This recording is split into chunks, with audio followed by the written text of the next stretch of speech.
Before we start, Rico couldn't be here. Bill threw his back out. I gave an order as daddy saying, stop lifting kids and behave yourself. And Rico asked us to speak about stewardship and why we love Old South Church. Good morning, everybody. Good morning. Charlie. When Mom died, Earl suggested that we find a community of people to belong to since we have no family here. I thought he was nuts. I have tried other churches in the past without much positive results. I always got the feeling that the only value I had to them was how good a Mormon or Catholic or other denomination I was going to be. They didn't see me. They didn't value me for me. They didn't see that I was already a child of God. There was no celebration, only judgment.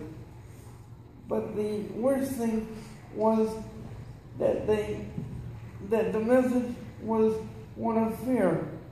In one case, I was even told that I was handicapped because I wasn't right with God. Needless to say, I never went back.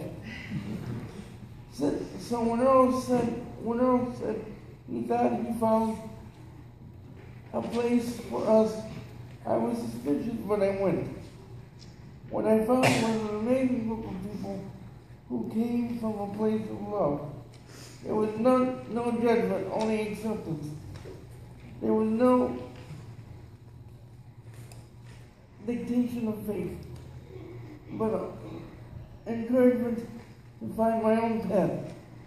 But the best thing was, the best thing of all was the fact that with Women's Fellowship, I had 40 mothers. So having lost mine wasn't so sad. With Old South Church, I'm never alone and always feel loved. For myself, the song "Truckin'," Grateful Dead. Anybody a Dead? The one phrase, sometimes the light's all shining on me, other times it's so dark I can hardly see. Lately it's occurred to me what a long, strange trip it's been. And certainly, starting at 12, when Father Laubacher and I had a shouting match, and he smacked me for being a doubting Thomas, and I shouted back at him that the only reason he hit me was because he didn't have the answer, and I was going to find it for myself, led me on a very strange, interesting, but strange trip to find where God's love was. Because God was love, I was convinced of that, but where was it expressed? And it's taking me many, many places.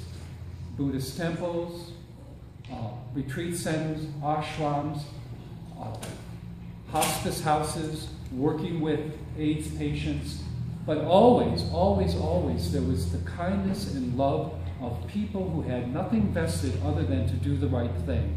And where there was softness of heart and love, there was God. And even in the leather community, which I discovered the heart is the most important thing, which is service through love, service through heart, do no harm. And so when Rico asked me to talk today, everything else had been taken in the Oz spectrum, and only wicked. Now, coming here 5 years ago and sitting in the back after having gone to several churches and wondering, okay, I have gone through all of these things and I feel like a very odd-shaped peg trying to be hammered again into a round hole. I sat in the back there and I heard the open and affirming welcome of the United Church of Christ and of Old South Church. And I felt like I had come home.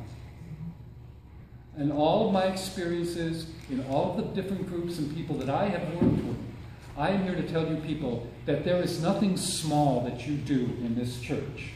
Though that I've heard oftentimes you say, oh, we're just a small group of people. We're just a little church. There is nothing little or small about what you do. The heart in this church is amazingly huge.